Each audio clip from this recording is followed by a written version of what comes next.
Hi అండి, ఎలా ఉన్నారు? బాగున్నారా? బాగుండాలని కోరుకుంటున్నాను. నేనైతే యాక్చువల్గా బాసర్లో సరస్వతీదేవి అమ్మవారి గుడికి అయితే వస్తున్నాను అనమాట. యాక్చువల్గా ఇది విజిట్ చేసి అయితే ఒక 20 days పైన అయితే అయ్యిందనమాట. బట్ ఆ రోజు నా ఫోన్ కొంచెం ప్రాబ్లం ఉండటం, నేను ఎవరితో అయితే రిలేటివ్స్తో వెళ్ళానో వాళ్ళు ఫోన్ తీయటం, సో అదైతే ఇప్పుడైతే సెండ్ చేశారు. సో చాలా మంచిగా అనిపించింది. ఇది కూడా ఫస్ట్ టైం అనమాట. యాక్చువల్గా వీడియోస్ తీస్తే పర్పస్ కాబట్టే నేను కూడా వాళ్ళతో పాటు వాళ్ళేదో అక్షరాభ్యాసం పని మీద అయితే వెళ్తుంటే వాళ్ళతో పాటు నేను కూడా జాయిన్ అయ్యి వెళ్ళాను అనమాట. నన్ను రమ్మంటే సో వెళ్ళాను, మంచిగా అయితే చూశాను. అంతా కూడా చాలా స్నానాలు చేస్తూ అంత బుడ్డి పిల్లలకి మెడలో దండలేసి చక్కగా కూర్చోబెట్టి అక్షరాభ్యాసాలు అయితే చేస్తున్నారు.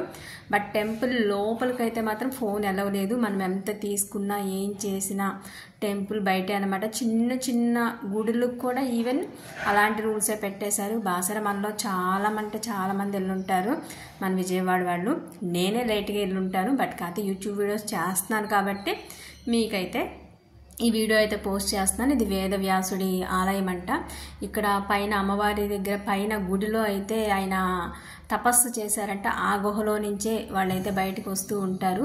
మేమైతే వీడియోస్ అంతా గుడి దగ్గరికి వెళ్ళి దర్శనం అయిపోయి వచ్చిన తర్వాత మళ్ళీ ఇంకొకసారి అయితే నది దగ్గరికి వచ్చి దండం అయితే పెట్టుకున్నా. నాకు నీళ్ళంటే భయం కదా, సో నేను రిస్క్ అయితే తీసుకోలేదు.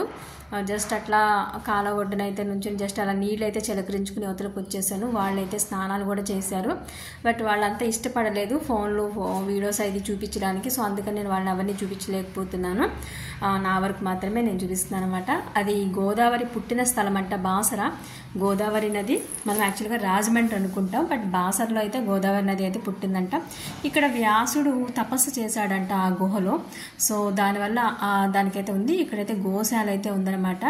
చాలా మంచిగా అయితే చేస్తున్నారు. తర్వాత అయితే నేను దాన్ని కూడా చేశాను. వీడియోలో అయితే లిటిల్ బిట్ కనిపించలేదు, కానీ చిన్న చిన్న దూడలకి అది మేత అయితే వేసామన్నమాట. అది షార్ట్ బిట్స్లో అయితే మీకు కనిపిస్తుంది. సో వేదవ్యాసుడు గుహ దగ్గరికి అయితే వెళ్దామని అయితే అనుకున్నాం, కానీ చాలా రద్దీగా అయితే ఉంది. ఆ కొండపైకి వెళ్ళటం చేయటం అయితే చాలా బాగా నచ్చింది. కాకపోతే ఏంటంటే జనాలు కిటకిటలాడుతూ ఉన్నారు. ఆల్మోస్ట్ టైం కూడా 1:32 అయిపోతుంది. సో ఇంకా వద్దులే, ఇంకా అంతా అయ్యేసరికి ఇంకా 4 or 5 అయిపోతుందేమో. పసిపిల్లలు కూడా వచ్చిన వాళ్ళు ఏడుస్తున్నారు. సో దానికోసమని అయితే మేమైతే దాంట్లోకి అయితే వెళ్ళలేదు. మీ అందరితో అయితే ఇవన్నీ షేర్ చేసుకుందామని అయితే వీడియో అయితే చేస్తున్నాను అనమాట. నాకు కూడా చాలా హ్యాపీగా ఉంది మీ అందరితో షేర్ చేసుకుంటూ. నేను కూడా ఇప్పుడే ఫస్ట్ టైం అయితే చూస్తున్నాను ఇవన్నీ కూడా. అమ్మవారిని చూస్తే నేనైతే చాలా ఎమోషనల్ అయిపోయాను. చాలా అంటే చాలా ఫస్ట్ టైం చూసేసరికి కళ్ళలో నీళ్ళు కూడా తిరిగాయి, ఎందుకో నాకు తెలియదు. కానీ ఇంకా ఇవన్నీ అయితే మీతో షేర్ చేసుకుంటున్నాను. Please watch it. Thank you. Subscribe.